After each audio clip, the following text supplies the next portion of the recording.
Hi everyone, welcome to another episode of the Ordinary Dads podcast, or as we like to call it, Todcast. On today's episode, we'll explore what I think is quite a contentious topic in recent times about discipline. Some dads think if you spare the rod, you spoil the child. Some dads subscribe to what has been touted as gentle parenting. What exactly is the goal of discipline? Why spank or why not spank? We will be exploring those topics today. My name is Josiah Ng, I'm a stay-home dad, and today we have Cliff, Tam and Tim Wong. Woohoo! Say hi, guys. Hey, hi everybody. Hello. I'm really excited to get our spanking discussions going. Yeah, we're gonna have some hard-hitting truths. Laugh, funny, right? I can see that you have spent a lot of time making these jokes. Yeah, I think very hard again. So, Cliff, first, let's get this started. Why don't you tell us a bit about yourself? Okay, I'm a father of two. My girls are 7 and the other one is turning 5 in like a couple of days. And I have been a stay-at-home dad for almost 5 years now. Like 4.5 years about. Tim, over to you. My name is Tim. I am a father of a boy who's in primary 4 this year, 10 years old. I've been a stay-at-home dad for less time, about slightly more than 1.5 years. Wow.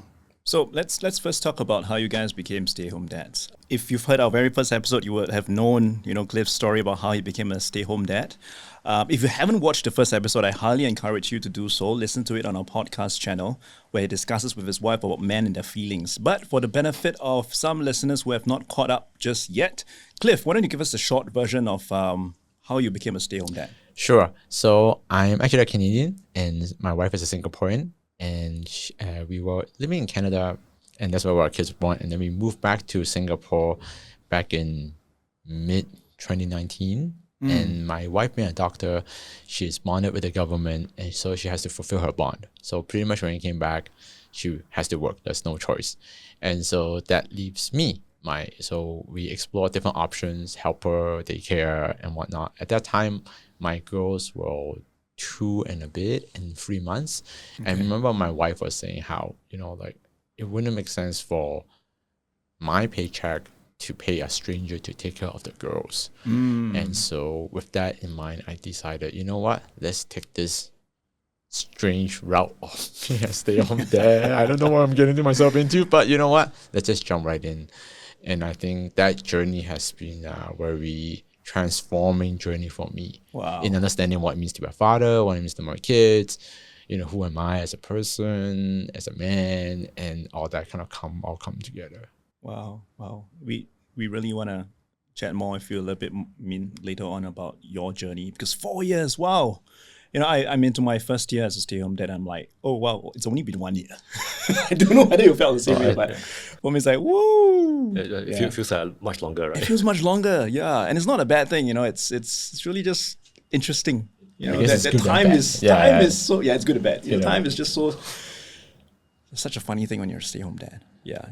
Tim, how do you become a stay-home dad? Oh, well, my wife and I, we were doing both working full-time career track, as I guess most people do. But it was only in 2021 when we discovered that my son has dyslexia and also attention issues. And that's when we realized that he really needed help with his school. We decided that one of us had to have more time with him, more time and bandwidth for him. Yeah. And it was me, and I volunteered for it. Okay. But it was a hard decision to make. But like Cliff, it has been a transforming journey. I've learned and unlearned so much about myself. It's just not so much about being a better parent, but just a better person. How can I be a better person? So it's been this journey.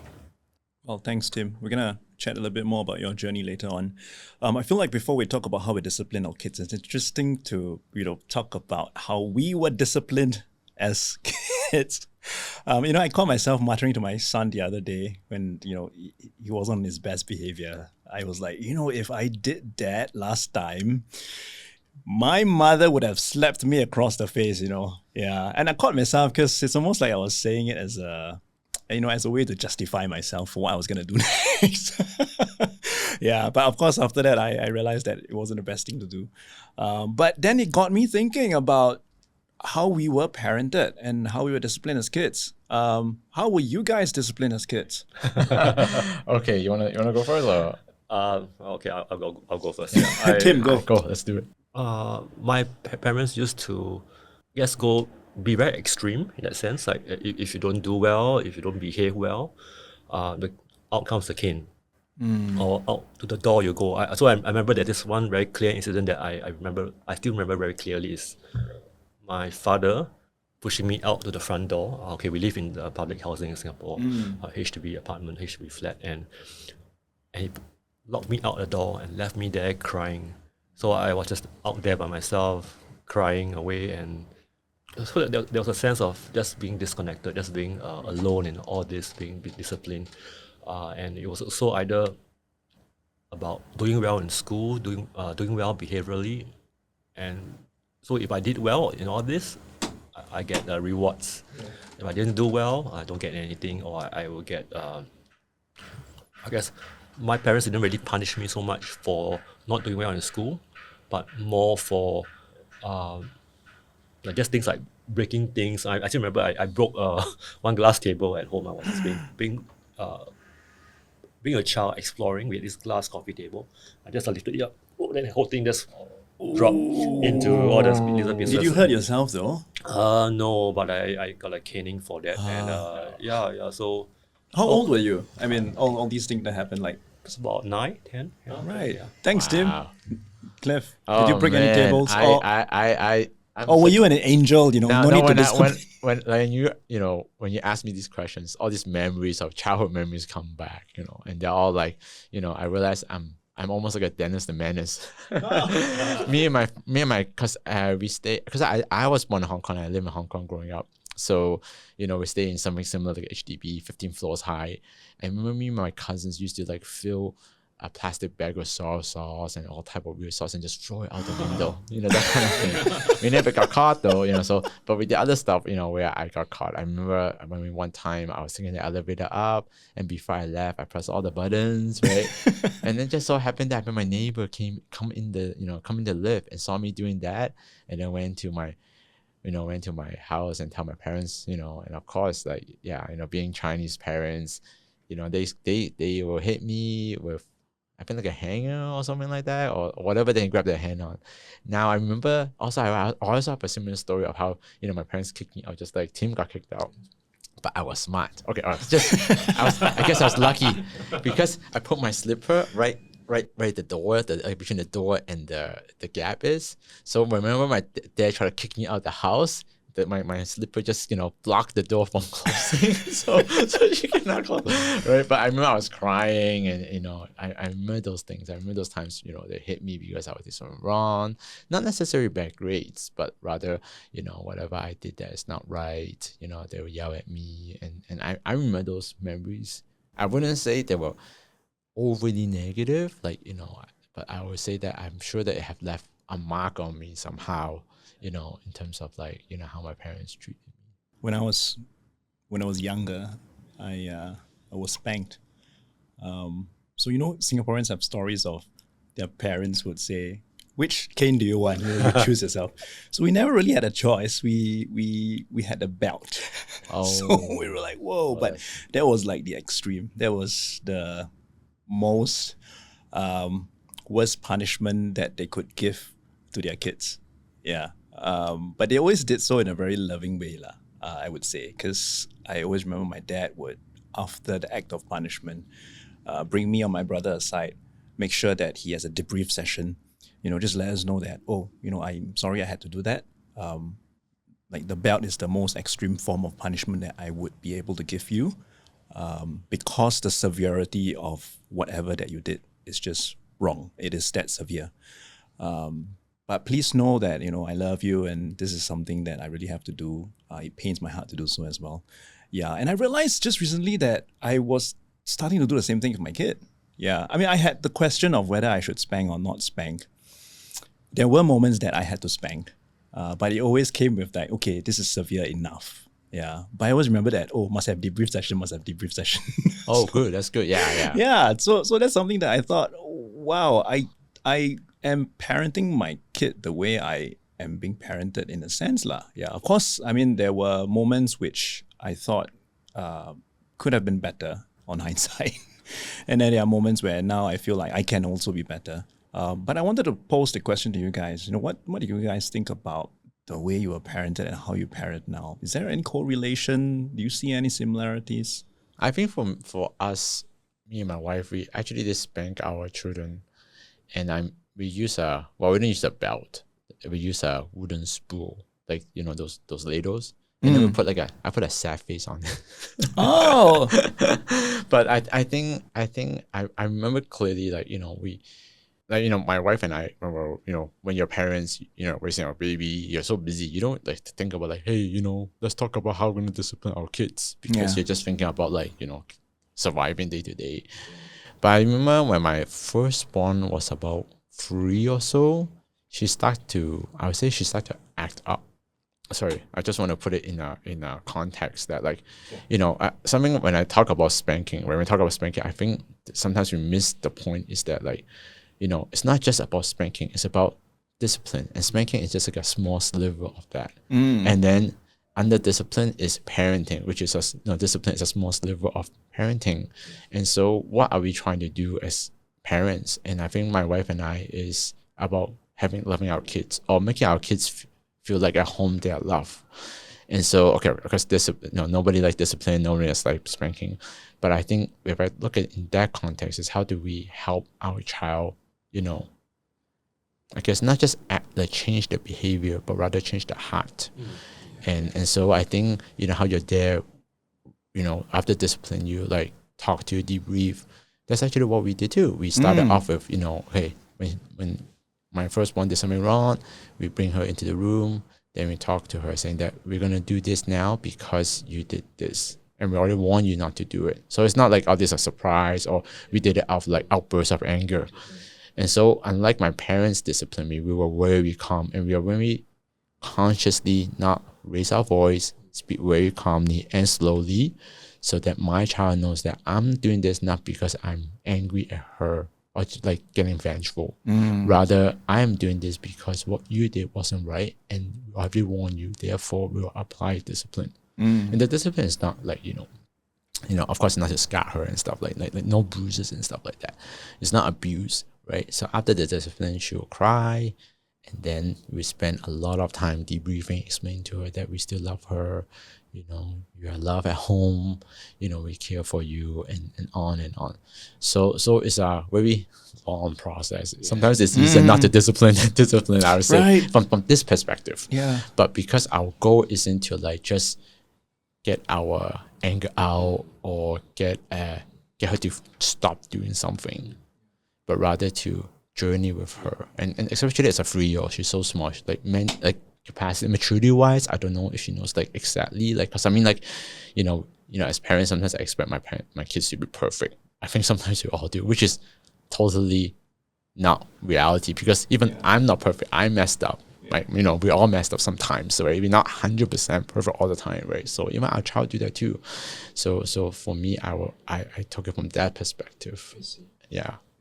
Tim, what about you? Do you think there's any correlation to how you were parented and how you're parenting now?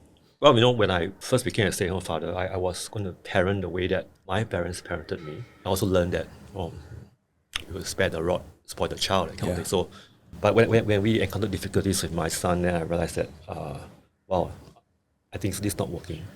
So I had to adjust. I was desperate to find solutions, and basically I came to the end of myself as a person of what I thought I knew, I thought I know about parenting as well. Right. Can I just add on to what Tim said?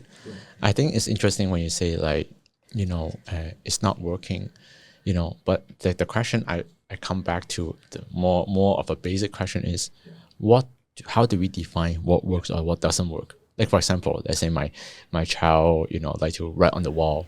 If I spank her, if she stopped writing on the wall, is that the solution? Because if it is, it's just fixing the symptom behavior. Yeah. But there's actually a deeper, which is much harder. It's a deeper underlying reason behind it. Maybe she has something to draw at home. Maybe, she's stressed. Maybe, she saw other kids do it. Maybe she doesn't know it was wrong, right? Because if it's just to fix the behavior, it's very easy. Just yell, just hit. The kid will be so scared of you because like my child was so small. I mean, they're still small now, right? They'll be so scared and they just obey because they have nothing else to fall onto. And so I think, for us, me and my wife, it come back to the value of our home is love. And that's and fear is almost like the opposite of love. Fear will get stuff done really quickly. Like if I want to get my parents, get my kids to clean up, I just go home and yell as loud as I can. They'll be so scared. Of course they will do it. And I think, the funny thing is how you say that, how Tim say that, like, disciplining your child doesn't work. Guess what? Our second born didn't work. My firstborn, when we discipline her, she will stop. But my second one, which is really amazing, or not amazing, but really interesting, is that the harder we spank her, the more she resisted. Wow. And then, I'm not the one who figured it out, my wife did. But what we realized, or my wife discovered, is that she doesn't need to be disciplined when she did something wrong and she's crying, because she already knows what she's doing wrong. The more we discipline her, it's actually more of shaming her, even deeper and deeper level. So she feels the shame. Yeah. So okay. So for her, we actually stop disciplining her. Not spanking her. No, we still discipline her, but not spanking her. Right. Okay. Right? Because you can discipline in so many ways. There are many ways to do so. So we actually journey with her on that. Right? Give us an example of something that happened, and then how did you guys journey with her?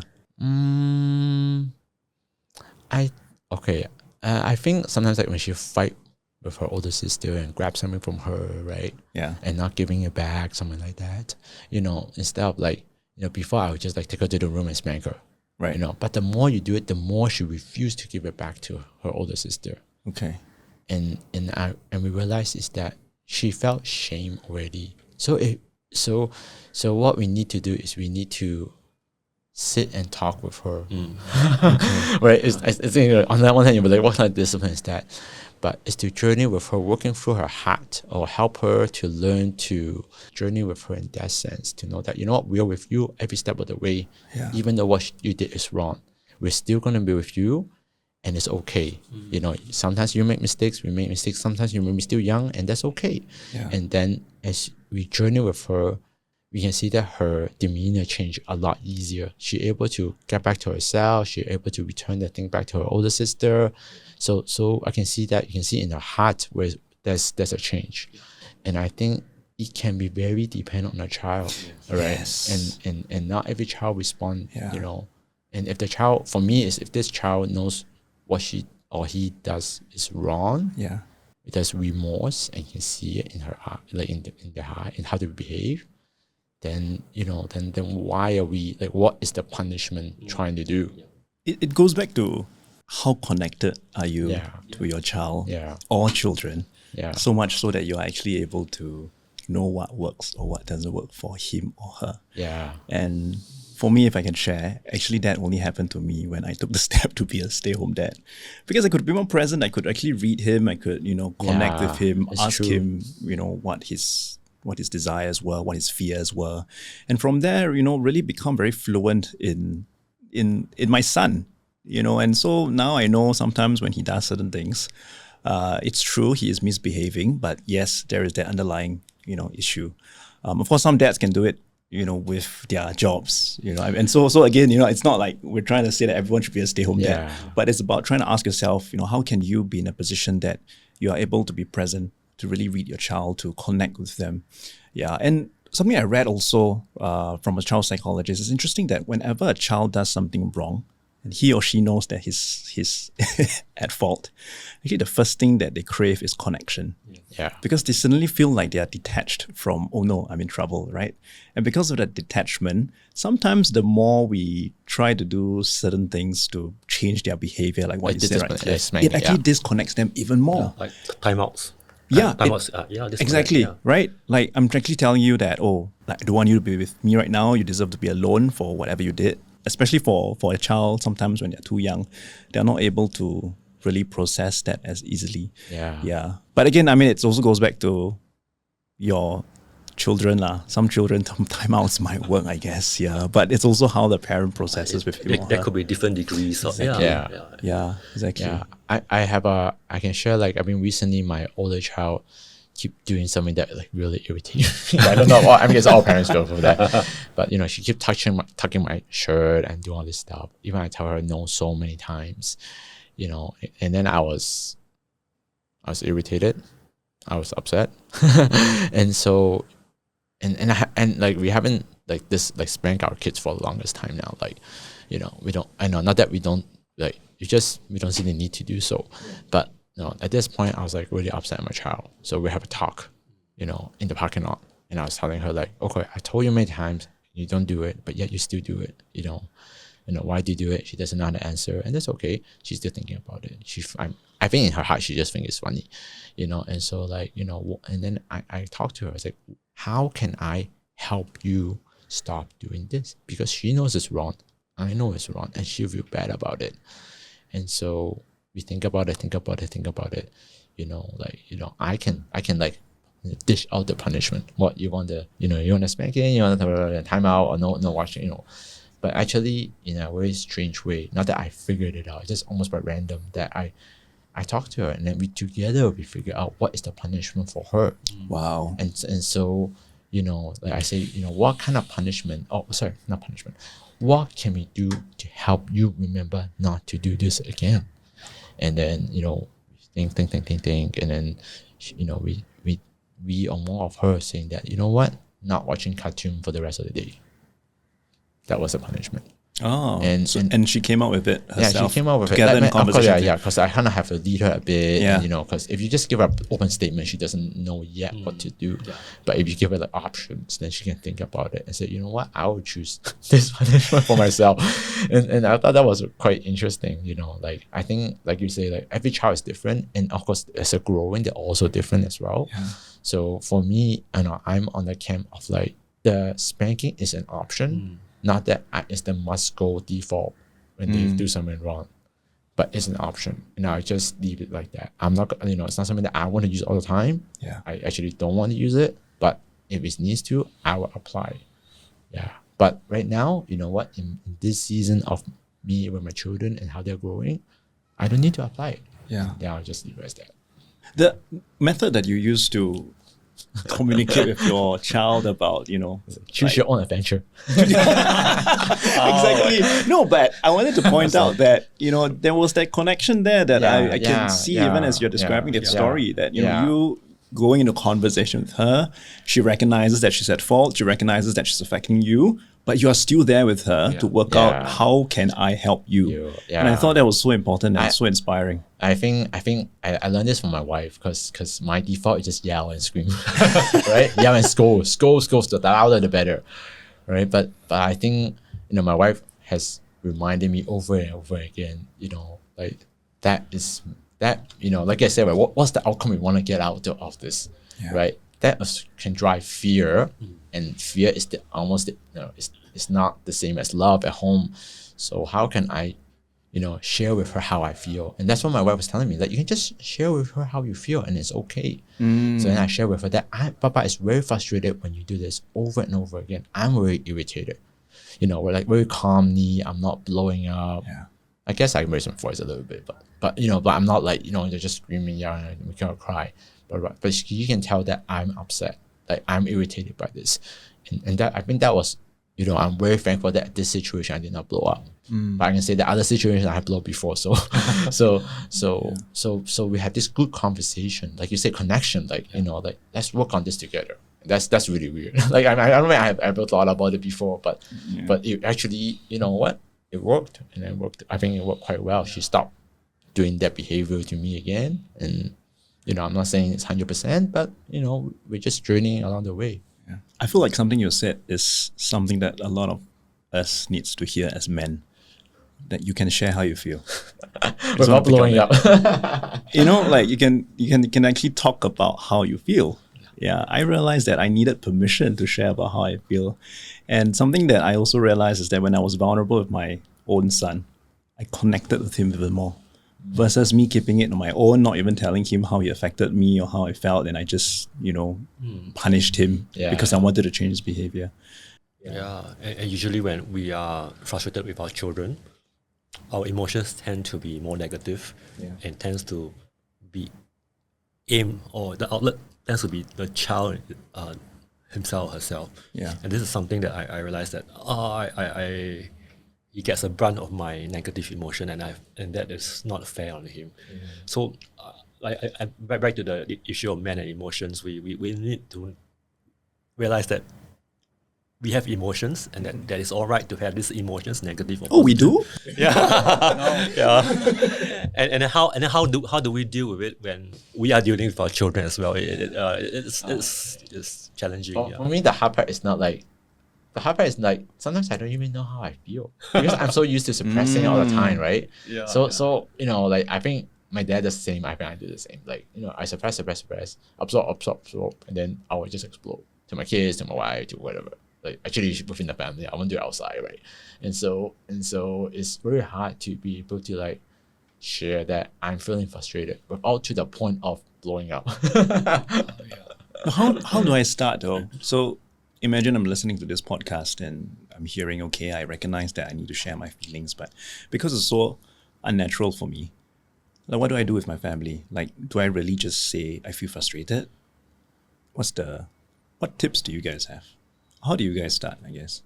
Well, it's been finding my way in the dark for a while, for a few years. Okay. Well, it's also been communicating to my wife, because she's my co-caregiver for my son, that I'm in a place where I'm trying to heal from my past, whichever aspects of my past, and that I'm trying to find the vocabulary, find the expressions, and that it may not sound right, it may not, it's still in process. So I'm asking for that sympathy, I'm asking for the understanding, I'm asking for that safe space as well.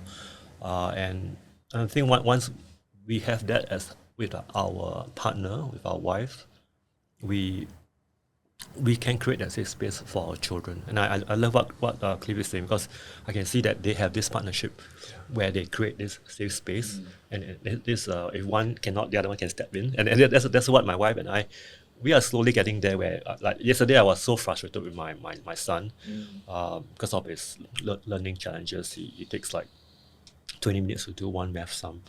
And I was like a pressure cooker. So when my wife came home from work, I'm going to take a break now. I'm going to walk away. I'm going to do some typing. And she took over, and just be able to say that I'm not feeling okay now. Can you take over?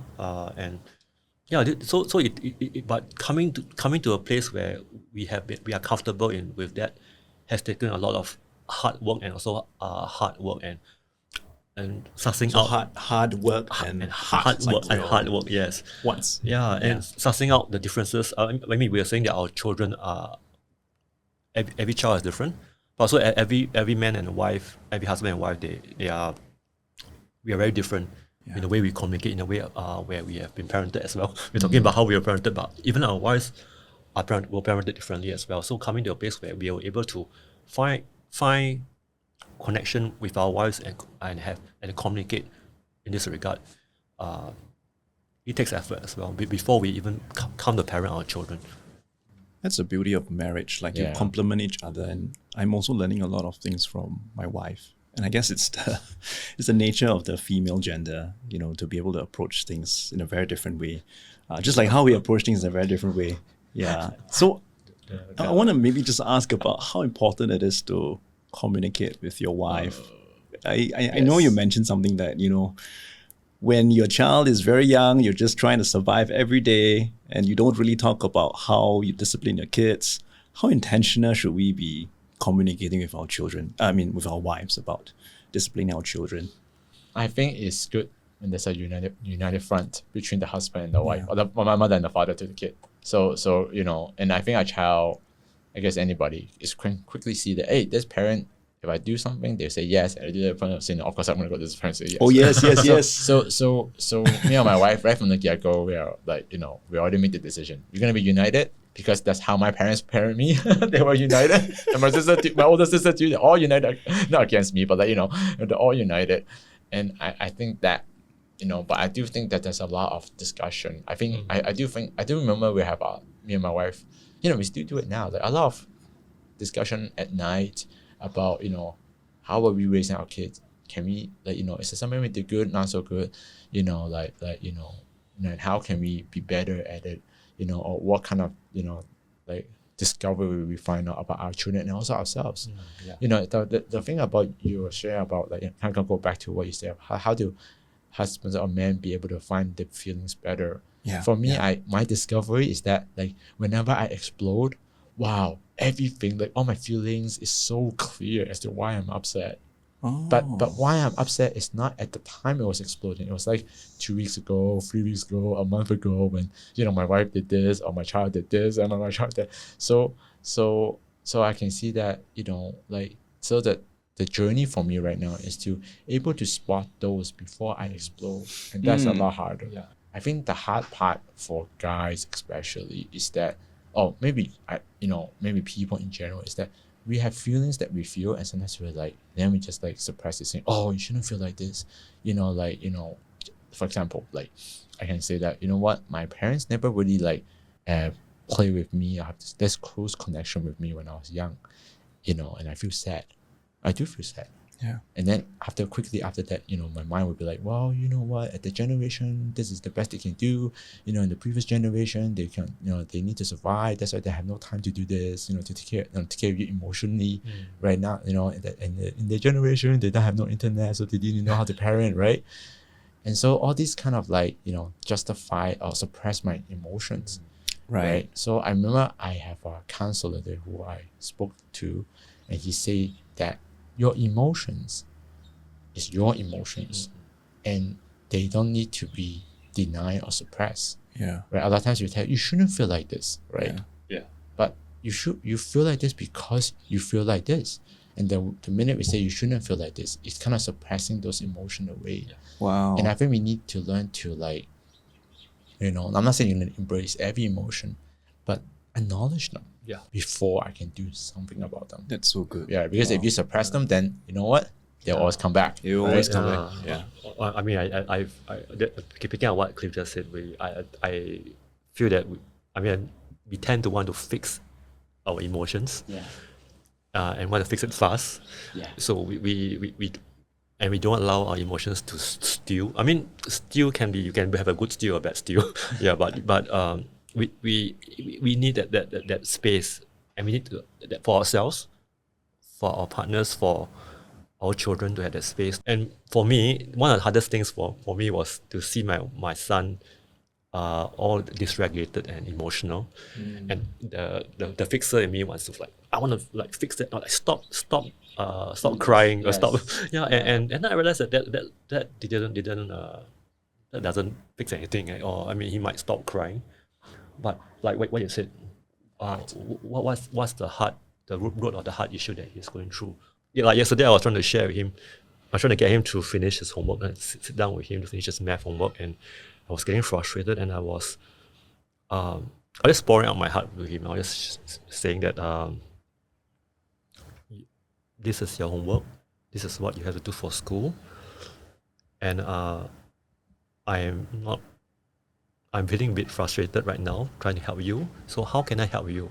How can I help you to do your sounds better? Writing it down this way helps. So I'm trying to find solutions with him, and this has been something working through my own. I was working through my own emotions at the same time while trying to help him find a solution, and that's a hard part of parenting for me, because it's learning not to fix things, but to journey alongside. It means I try not to fix problems, or what I see as problems, because we may see everything as a problem, and but to want to see it as a journey. Like what you say about getting stressed about your kids not doing their homework, or you see them feeling frustrated. It's hard. It's hard to journey together. Yeah. Were there moments where you guys disciplined your kids too harshly? And then, I mean, I'm guessing Cliff, Yeah, my after you were second mentioning, born, right? like, you know. And do you feel that guilt, and how do you deal with it after that? Ask my kid for forgiveness many times. Wow. Very humbling, I say, many times. Like, yeah. Sometimes, you know, I think a lot of times, sometimes, maybe not, I mean, maybe more like just yelling at them unnecessarily. That's all I was think I do when I'm like low sugar, or when I'm tired, or I'm grumpy, and I don't want to move, and they're wanting to move, or they make a mess. Oh, I'm so tired. And, you know, so that's where I really feel like, wow, even this idea of like, learn to regulate your emotions. It's so hard. Forget about a kid, man. Like, forget me first. It's like so hard. I really agree. Yeah. We can, you know, I say kids gotta learn emotional, you know, help, helping. But like, what about me? I'm learning to do this, and I'm like 43 now. Like, come on. I had an episode once where I shouted. I mean, not once, but more than once. But there was that particular episode where I shouted at my kid. Tim, you mentioned about your son spending 20 minutes on one math question, right? Yeah. Mine was spelling in Chinese. Oh. So he's like not even like trying, you know. He's like no. doodling instead of writing and practicing his Chinese. So I was so frustrated. It was a weekend, and I'm like, you know, I can spend my weekends better. Yes, So exactly. I shouted, you know, I was like, you know what, you're not appreciating what I'm trying to do here with you. I'm sitting down here, and it turned pretty ugly. Yeah. And I remember texting you guys, and that, which is why I'm always so thankful for the Ordinary Dads group and you guys, you know, it's important to have that community. And I remember, Cliff, you were the one who mentioned that, you know what, you are still a good dad that had a bad day. And your son is a good son, a good kid that had a bad day. Yeah. And I think what I'm realizing is also, it's not the end of the world. Yeah, I know we are trying to like discuss what's the best way to parent our kids, learning to regulate our emotions, but there will be times where we still blow up. There will be times where we fall short, but it's not the end of the world.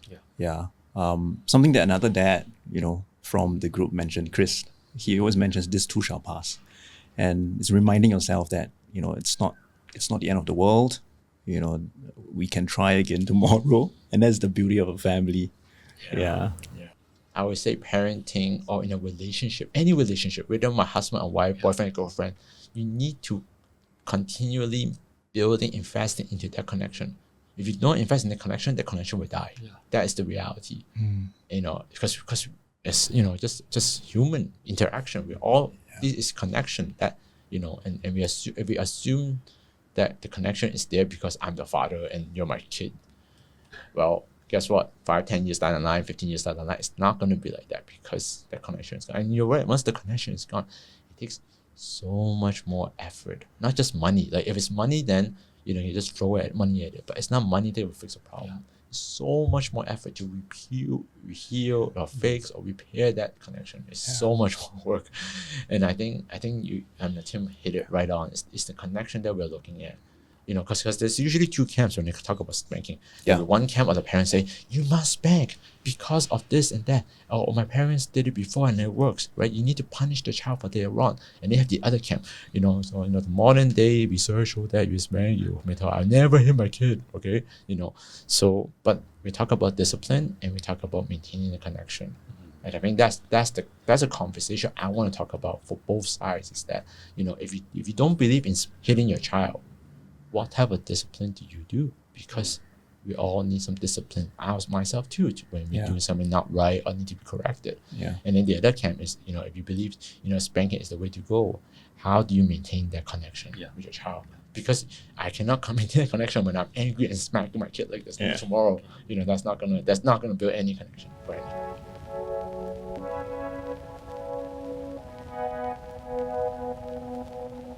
We want to have a shout out to our friends at Miles & More here at The Ordinary Dads.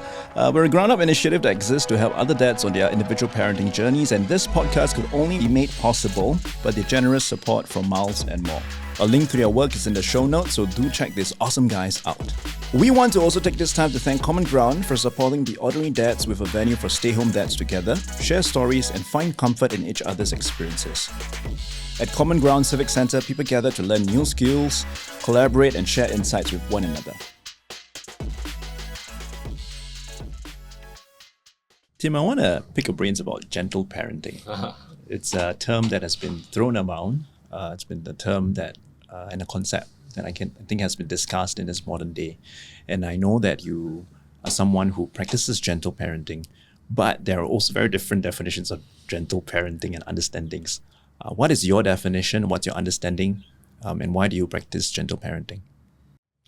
I mean, if I could put gentle parenting into a few words or a few terms, it would be a kind of parenting that is calm, peaceful, respectful, mindful. I mean, things that we were always talking about earlier. Respectful of my child's needs at whichever age and phase that he's going through. Being mindful of his strengths, his weaknesses, his temperaments, his inclinations. It's a kind of parenting that seeks to maintain a connection regardless of the situation or misbehavior. But the key issues that I see with gentle parenting is that a lot of people think it's permissive. There's no boundaries. So gentle parenting is not permissive parenting, and there's a difference. Like you don't let the parent can do whatever they want. It's not. Yeah, I mean, yeah, but there are parents who are gentle and everything goes haywire. You know, I mean, like it's free for all. There's no boundaries. Just very permissive. And we can have boundaries in gentle parenting. We can, but it's how we enforce the boundaries that is key. You know, like what Cliff has been talking about. Why he summarized so beautifully early on is the how the child's executive functioning skills is never fully developed until 25. And, yeah, and then how do we come alongside our children in that way that is gentle, calm, peaceful, respectful, mindful, in all these ways. So to me, gentle parenting is all these things and still more. Yeah. Wow. How does it look like in your home, gentle parenting? So let's say your son does something that isn't the best behavior. How would you approach it? The first thing is I try to respond instead of react. That means So I mean it's a very grey line. But for me, reacting is like I'll start shouting angrily and then trying to. But to respond is I will try to find out from him what really happened. So usually I don't ask her why, because I've come to realize that my own son, by asking him why, he's like, what the big question? He also don't know. Yeah, I don't know why. Because sometimes children they don't know why they are doing something. You know, I mean, they can be something that they have done before. Yet today when they do it, you ask them, why do you do it? Then he look at me blankly. Yeah, I'm guilty of that. I always ask my son why. I realized that. So I'm trying to ask him the kind of questions that the what's or what happened. So I try to and to respond in a responsive way instead of reacting, I have to take a deep breath and I have to ask it in a way that what happened? Oh, and then what happened next? So I'm it's very trying to be very objective instead of like so you touch on the factual stuff first. Factual stuff. So I try not to be emotive or it kind of thing. And you did it again. I told you not to kind of thing. And so if I'm frustrated, I will let it out to him. I say that okay, Papa's a bit tired right now. I'm tired because I asked you a few times. So what more can be done to help you to do this? But then I also lay out the consequences. If it's not done by this time, by 6 o'clock when we have dinner, then we don't get to watch TV. A lot of things going on in my mind at times when I want to maintain this parenting stance, and I want to react, and so I have to learn what are my triggers. Learning your triggers is very important. Yeah, learning my triggers, like what are my pre-existing notions of, the house must be this clean. So if anytime he throws his socks here, he drops his snack box there, and then it's very easy. So I tell myself, what's more important, a little bit of mess, or stewarding my son's heart connection with me. Do you guys have, well, I don't know whether it's a big word, but practices, that you help yourself to make sure that you're in a good place before you talk to your kids or discipline your kids? Because I find myself, when my blood is boiling, I do need to step out of the room. Yeah, it's not a practice, but it's okay, I really cannot. I need to step out first, and to make sure that I am in a good place before I talk to my son about what happened again, because it's so easy for me to go and react after that, exactly like what you said, I try to do is actually I try to not to have a too pack of a schedule. Because I find that my trigger is that when I get stressed and I get upset is when I'm busy, I have so many appointments and I get them all done or whatever. And my kids, they can make a mess in the house because they want to play campaign or take all the towels out or whatever. And I'm like, why are you doing this? I just clean up the house. I'm gonna clean again. I don't have time. So when I look back, then part of the reason is because I need to get stuff done and I'm very busy. So my kids playing equals creating mess equals to more of a burden to me, which I'm upset about. That for me, that kind of cycle, is still part of just learning as a parent, learning to be flexible. And that's really hard, especially when you have appointments and stuff. Yeah. But so is to know that, what, like Tim said, if the house is a bit messy, it's fine. It's not the end of the world. If they want to play, it's fine. Of course, based on their circumstances. But I think for me, I try not to I'm not gonna say free up my schedule, but the reality is that life gets busy.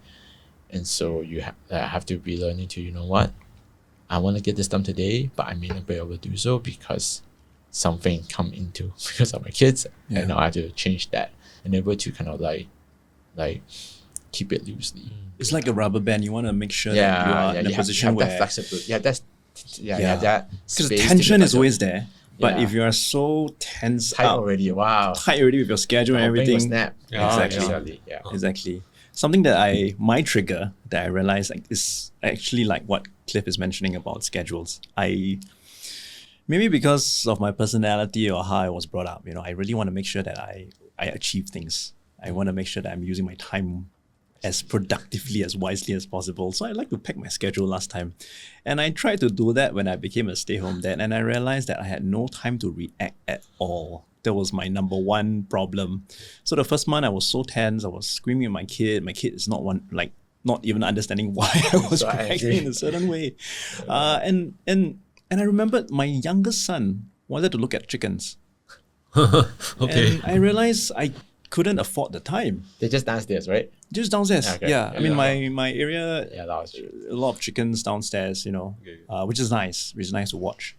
But because I was going to bring him to preschool. He was still early, by the way. But I had a packed schedule. I need to clean the house. I need to meet with this person for coffee. I need to do this and that. I said that, oh no, we have to go. Yeah. And so we left. And he just melted down for a good 2 hours. Wow. So I basically exchanged 15 minutes of chicken time with 2 hours of melting down. I couldn't do anything after that. And I had to sit myself down and go like, okay, wait a minute. Like I used to not have that chicken time when I used to be working. Why am I even doing the same thing and applying the same principle of packing my schedule right now when I'm a stay-home dad, when my focus should be on spending and connecting time with my kid? Yeah. So my trigger right now and my litmus test, I should say, is chicken time. Chicken time. Yeah. If I'm finding that I don't have enough time for chicken time, I don't have time for my kids. Yeah, exactly. Wow, what a great analogy. Yeah. Chicken time. Yeah. All right. When you guys are with friends and family, so the thing about discipline and kids' behaviors is that everyone will have their views on it. And sometimes they say it out of love as well, especially family members. So have you had to deal with family members, friends who look at your kids and, they reacted to their behaviors? How do you reconcile with that or deal with that? My mom is an ex-educator, right? So she used to teach and she has a very loud voice. And somehow she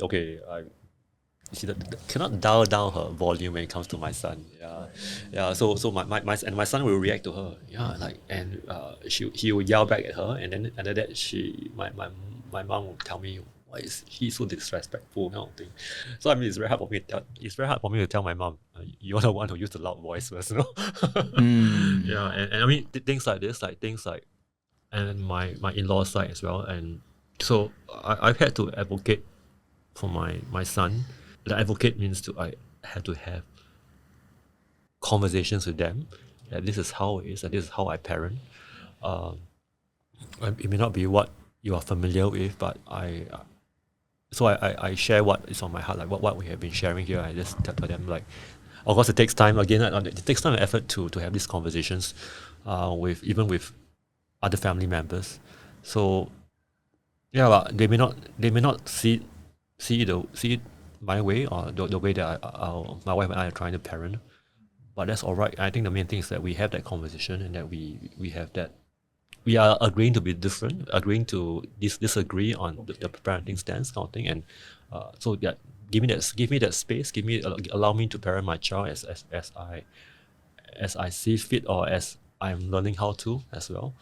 It seems like you need to be gentle with. Yeah, it's gentle collaboration as well. Exactly. Yeah. I've been speaking to your parents. Like, I mean, my parents. I mean, my dad called my children naughty once or something like that, and then my kids remember it. Even like after years, they still remember, like, yeah, call me naughty. I'm not naughty. So your dad called my child. Yeah. So naughty, because okay. in Chinese, right, you can call your kids naughty just because, not maliciously. I think, but so I have to have a joking when my dad say, hey, can you stop doing this, that, they don't see you so negative. Right. But I do think that for me and my wife, we try to be there when my parents are, or when my relatives are around my children, so that we are aware of what's going on, so that they don't discipline our children, we discipline our children. Yeah. So that, because you're right, like, having the way our parents raise us, style is different than ours, and so we take, so we will have those hard conversations, like Tim said. It's not easy. It's definitely not easy, especially Can I be vulnerable? I was on the other side. I was the one that was disciplining someone else's kid. Right. Yeah, it was a more of shock for me as well.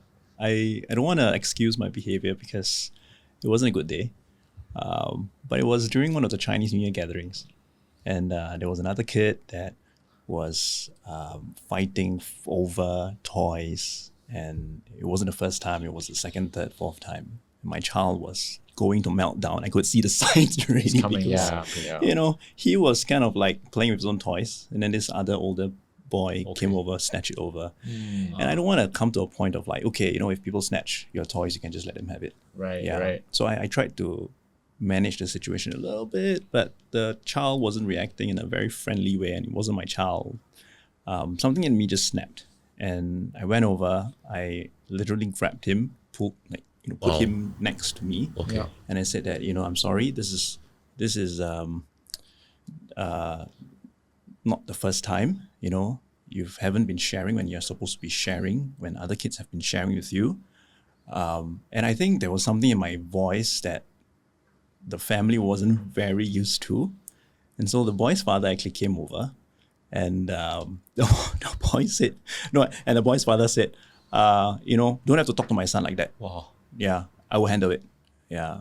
But in my head, I had a lot of justifications, I'm like, yes, you're going to handle it, but in the very first place, over the last 15 minutes, you were not handling it. Exactly. You were eating your own food, sure, you have to eat lunch, but, and then my kid is like going to meltdown, and I have to deal with that meltdown after that. Are you going to deal with that meltdown after that? Okay, all this were playing in my head. But after I kind of like simmered a little bit, I mean, it took a few hours. So I realized that, wow, actually, I shouldn't have really done that. To be fair, my wife was around. My wife was trying to manage the situation. When I actually walked over, she gave me that look. My wife, being the very observant wife that she is, knew that something was going to happen. So she gave me a look and actually waved me away. Yeah. After that, we had a conversation. I had to express how I was feeling. I did feel remorse. I did feel shame. I think I overreacted quite a little bit. And I texted the parents the next day. I said, I'm so sorry. It is Chinese New Year. Wow. We're actually not supposed to, flare up in a way. It's something that the Chinese value, peace and harmony in the family, especially in Chinese New Year. But, whatever has happened has happened. So I apologized. I tried my best not to even explain why I did what I did. They replied with, no worries, all good. Then I felt the second emotion, which was like, what do you mean all good? Hey, shouldn't you apologize as well? But my wife reminded me, you know what? If you want to apologize, you just apologize. Don't expect anything in return. Don't expect anything in return. Yeah. But I do think that like what you were doing, you were actually being protected to your child. That's why you were upset. At least that's how I see it. Yeah. And like you say, like, yeah, you know, if that fathers can handle the child, yeah, they can. But what were you doing the past 15 minutes? You were not doing anything. So, you know, and I think that those are the hard situation as parents is to deal with. Yeah. Parents and the kids. And the parents parenting style. I mean, this is gonna be on air, so I also wanna caveat that it was my lens and my perspective that the father wasn't doing anything. For all you know, the father was actually, you know, planning to do something. And it's his way of dealing with his kid. Yeah. And whatever that we've been discussing, you know, it's something that I think I need to internalize as well. And maybe there was a better way that I could have done it, you know. Maybe I should be gentle and also go to the parent and say, hey, sorry, your son. Later, my son meltdown, I'm very scared. I don't know how to handle how. Then we work together. Because while I'm trying to connect and have a relationship with my son, we are a family, we are relatives. You know, maybe I should also try to connect. I mean, that's my takeaway lah. I mean, back to what gentle parenting is all about. It's also not about shame and blame. So it's not about I shame your son or shame you or I blame you. It's about doing it together. How can we help our children? We collaborate better, play better, or how we create that space where we can have all these conversations without like pointing fingers. Yeah. Actually, Tim, you mentioned something once that is coming back to me. A lot of times men like to look at other men as competitors. All right. Yeah. And I think I'm guilty of that sometimes. Now that I'm on this stay-home journey, I feel like, wow, I'm a better dad, you know, because I spend more time with my kids. And it's so easy to be so overinflated. And I think there was a lot of that when I was trying to deal with, you know, that relative's kid lah. Yeah, there was a lot of judgment going like, wow, you know, I quit my job, you know, to handle my kid, you know how to handle a kid or not. I don't say it out loud, but there's this seed of growing, you know, ego, and I think it's something that I'm learning to deal with, lah. But it's gonna be so much easier if you don't see other men as competitors, but you see them as collaborators as well. Yeah, collaborators. Yeah. That's actually your quote, Tim. You know, something that you shared before. Yeah. Wow. Companions, collaborators. Yeah. I guess we tend to shift. I mean, men being men, we tend to put a lot of value into what we do, our self-worth, everything. So we can transfer that even to as we become stay-at-home fathers. We also transfer that. Oh, I'm a stay-at-home father. Yeah, I made that sacrifice. Like you said. Got badge. Yeah. Level 1, level 2. Tattoo. Stay home there for life. All right, rounding this up, I firmly believe that the decision to stay home, by the way, you know, is an act of legacy building. So Cliff and Tim, I like to use these podcast sessions as time capsules as well. If you had something that you could tell your kids, what would it be? Maybe I'll go back to, I'll let Cliff and I go back to what I shared about my son yesterday. Despite it was 3 hours of trying to get him, while I'm trying to cook dinner and I'm trying to get him to do his homework, math and science, and then trying to persuade him, trying to come alongside and trying to help him scaffold and all the while knowing that I have all these emotions and trying to communicate with him. And then when my wife came back, I said I need some time after dinner to just go in my room for a while and by the end of the day, when I came out of the bathroom after the late shower, my son was waiting for me and said, "Papa, can you give me a hug?" Wow, that really melted me because he knew. He knows that I was frustrated with him.